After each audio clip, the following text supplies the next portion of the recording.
नमस्ते सभी को। इस नए वीडियो में हम इंट्यूटिव द्वारा उपलब्ध कराई गई HDR सुविधाओं को देखेंगे। इसमें प्रवेश करने के लिए हमें इंट्यूटिव के इंटरफेस में ऊपर दिए गए मेनू बटन को दबाना होगा, HDR विकल्प तक नीचे जाना होगा और उस पर क्लिक करके हम समर्पित पृष्ठ पर पहुंच जाएंगे। इस वीडियो में हम HDR की व्याख्या नहीं करेंगे, बल्कि यह जानेंगे कि इस उच्च गतिशील रेंज को बनाने के लिए इंट्यूटिव को किस प्रकार के शॉट्स चाहिए।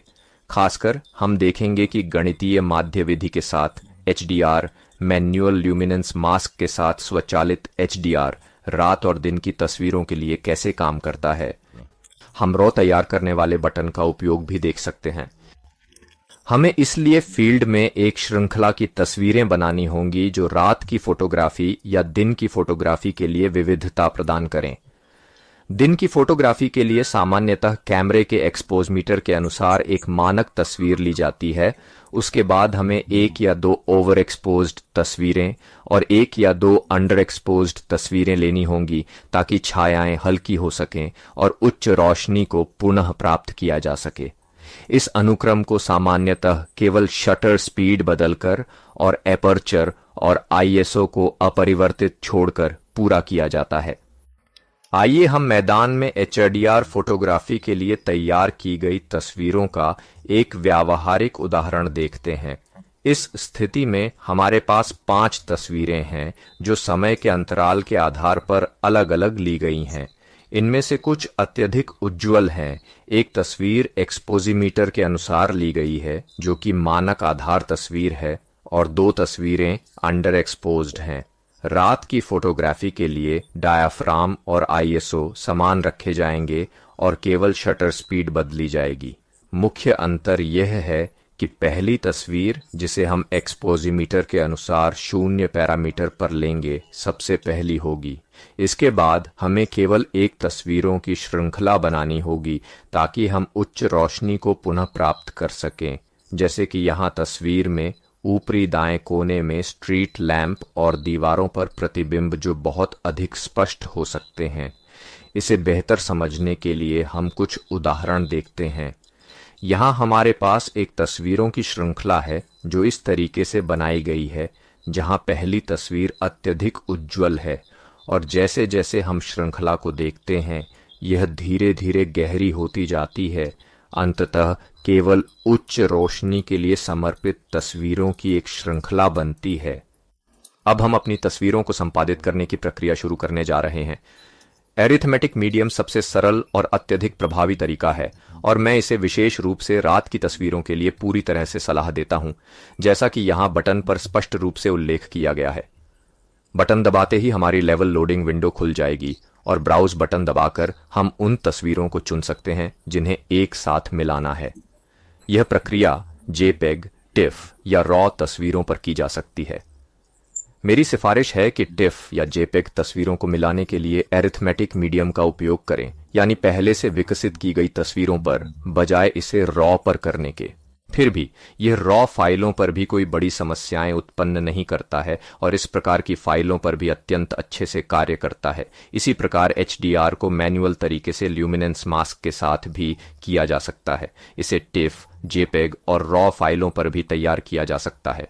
अब जहां से हमने छोड़ा था वहां से पुनः आरंभ करते हुए हम कुछ RAW फाइलों पर HDR और मीडिया एरिथमेटिक का संयोजन आजमाने जा रहे हैं। देखिए, मीडिया एरिथमेटिक के लिए घर लाने वाले शॉट्स की संख्या का कोई विशेष महत्व नहीं होता, इसीलिए हम कितने प्रकार के शॉट्स बनाना चाहते हैं यह हम स्वयं चुन सकते हैं।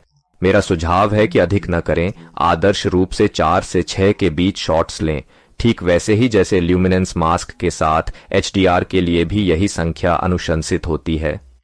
इन शॉट्स का चयन करें। उदाहरण के लिए ये 6 हैं और हम OK पर क्लिक करते हैं।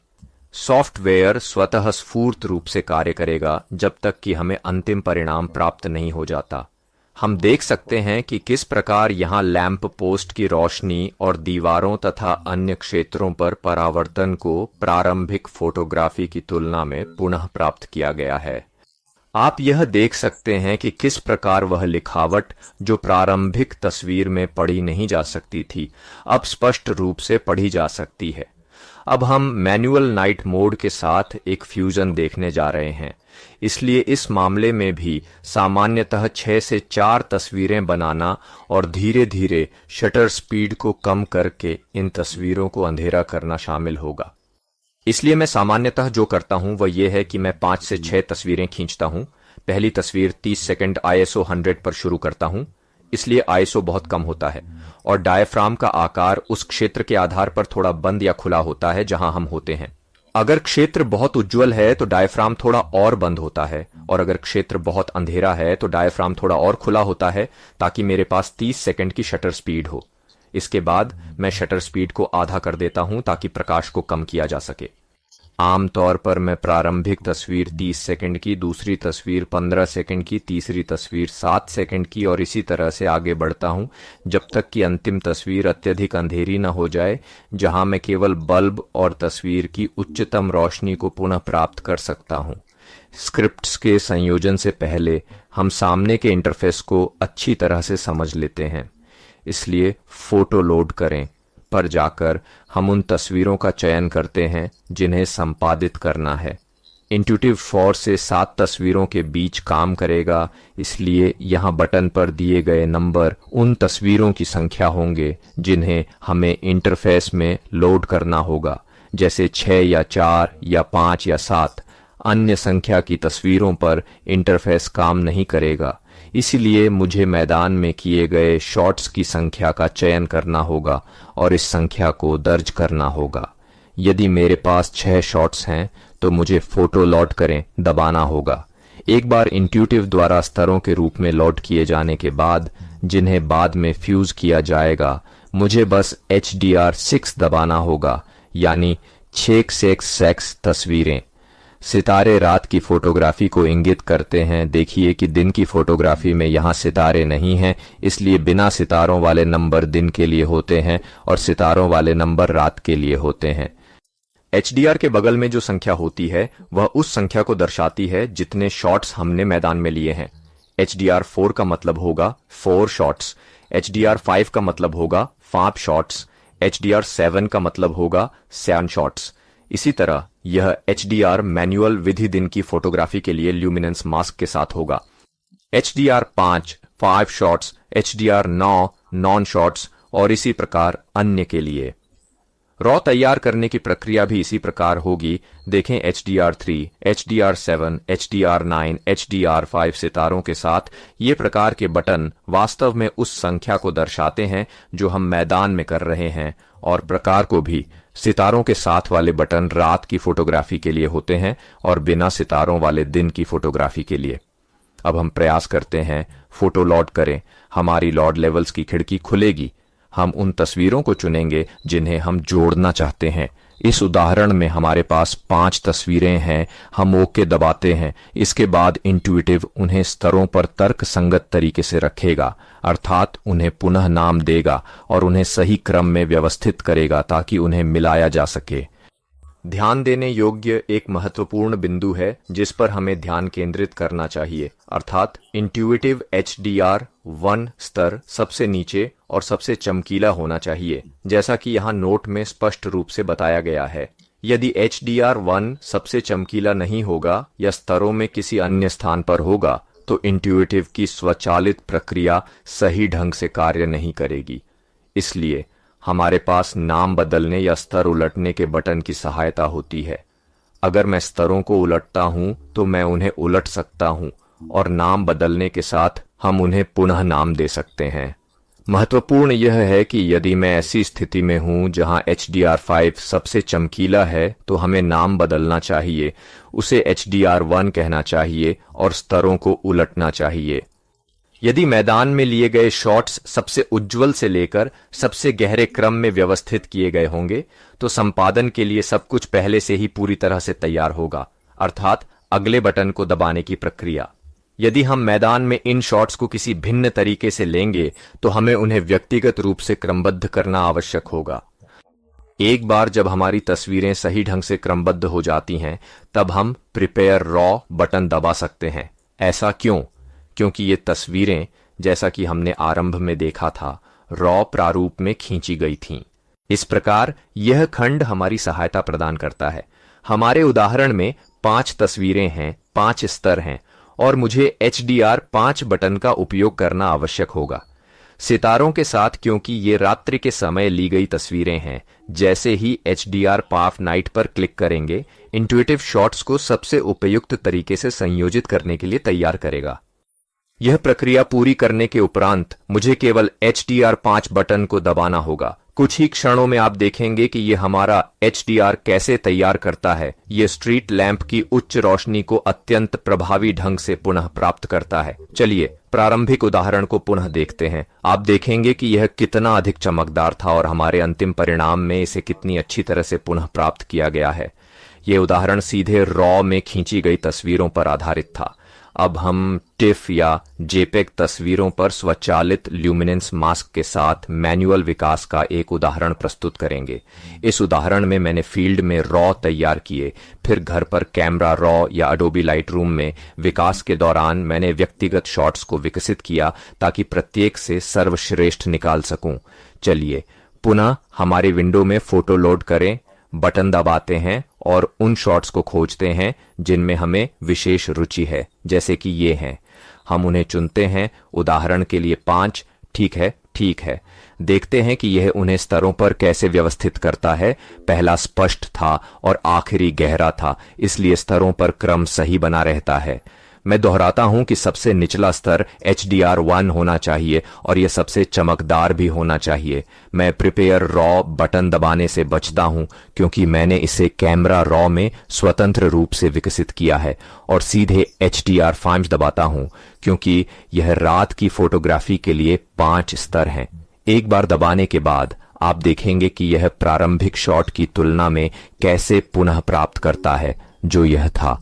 आप देखेंगे कि स्तरों पर पिछले मामले की तरह यह हमें ल्यूमिनेंस मास्क प्रदान करता है। इन ल्यूमिनेंस मास्क को हम स्वतंत्र रूप से अनुकूलित कर सकते हैं और सामान्यतः अंतिम 2 कुछ तस्वीरों में समस्या उत्पन्न कर सकते हैं। हम मुख्य मेनू में होम पेज पर और यहाँ ब्रश के कर्सर की अनुभाग में जाकर इन ल्यूमिनेंस मास्क को सरलता से व्यक्तिगत रूप से अनुकूलित कर सकते हैं। हम घनत्व और अपारदर्शिता पर कार्य कर सकते हैं और यदि मैं इस पर जाऊं और अपारदर्शिता को आधा कर दूं तो आप देखेंगे कि यह कैसे थोड़ा परिवर्तन करता है। मैं अंतिम स्तर के ल्यूमिनेंस मास्क को नरम कर सकता हूं या इसे पूरी तरह से भरा हुआ छोड़ सकता हूं और घनत्व को एक दिशा में या दूसरी दिशा में बदल सकता हूं। अब हम दिन की फोटोग्राफी पर मैनुअल विधि के साथ ल्यूमिनेंस मास्क का एक उदाहरण प्रस्तुत करेंगे। मेरा सुझाव है कि आप या तो HDR के पारंपरिक तरीके का उपयोग करें या फिर ल्यूमिनेंस मास्क के तरीके का चयन करें। यहां पर भी हम 5, 3, 7 और 9 फोटोग्राफ्स में से चयन कर सकते हैं और एक बार जब आप फोटो लोड करें, बटन पर क्लिक करते हैं तो हम उन्हें अपनी फोल्डरों के भीतर खोज सकते हैं। चलिए लॉड करते हैं और एक बार लॉड हो जाने के बाद इंट्यूटिव उन्हें स्तरों पर रख देगा। एक छोटी सी नोट है, हमें HDR1 की जरूरत है जो सबसे कम और सबसे चमकदार हो। इस तरह से देखें कि सबसे चमकदार HDR5 रहता है, फिर हमारे पास वे हैं जो अधिक गहरे हैं और बीच वाला HDR1 है। इसलिए इस मामले में हमें उन्हें मैन्युअल रूप से व्यवस्थित करना होगा। मैं HDR1 को बीच में लाता हूं क्योंकि शॉट्स की श्रृंखला में हमारे पास साफ, मध्यम, गहरा और बहुत गहरा है। एक बार जब मैंने उन्हें क्रमबद्ध कर लिया तो मैं रिनोमिना पर जाता हूं। इस तरह रिनोमिना पर वह मुझे HDR1 सबसे ऊपर देगा और बाकी सभी को क्रम में। अब मैं उन्हें उलट सकता हूं। मुझे HDR1 सबसे नीचे और सबसे चमकीला मिलता है और बाकी क्रम में होते हैं। कृपया इस बात को याद रखें और इसे लागू करें, नहीं तो इंट्यूटिव गलती करेगा। एक बार जब हम स्तरों के क्रम को सुनिश्चित कर लेते हैं तो हम तय करते हैं कि क्या रॉ तैयार करना है। हमारी प्रारंभिक शूटिंग एक रॉ थी, इसीलिए हम इसे आसानी से उपयोग कर सकते हैं। इस मामले में 5 स्तर हैं, इसीलिए मैं HDR5 पर जाता हूं जो सितारों से रहित है क्योंकि यह दिन की फोटोग्राफी है। इस पर क्लिक करने से यह थोड़ी छायाएं खोलेगा और रोशनी को पुनः प्राप्त करेगा और हमें एक फाइल देगा जो संपादन के लिए सबसे अच्छी संभव फाइल होगी। अब हम HDR5 पर क्लिक करने की प्रक्रिया शुरू कर सकते हैं। कृपया ध्यानपूर्वक देखें कि HDR के बगल में जो संख्या दिखाई देती है वह उन स्तरों की संख्या को दर्शाती है जिन्हें हमने शूट किया है और जो हमारे पास फोटोशॉप पर उपलब्ध हैं। एक बार क्लिक करने पर यह हमें हमारी अगली मैन्युअल प्रक्रिया के लिए ल्यूमिनेंस मास्क प्रदान करेगा। यहाँ हमारा HDR है, देखिए यहाँ ल्यूमिनेंस मास्क हैं जिन्हें हमने इससे पहले की रात की फोटोग्राफी में देखा था। हम इस मामले में भी इन्हें या तो अपारदर्शिता या धुंधलापन के लिए संपादित कर सकते हैं। एक बार जब हमें वह परिणाम प्राप्त हो जाता है जो हमें सबसे अच्छा लगता है तो हम स्तरों को मर्ज कर सकते हैं और उसके बाद कैमरा रॉ में अंतिम रूप दे सकते हैं।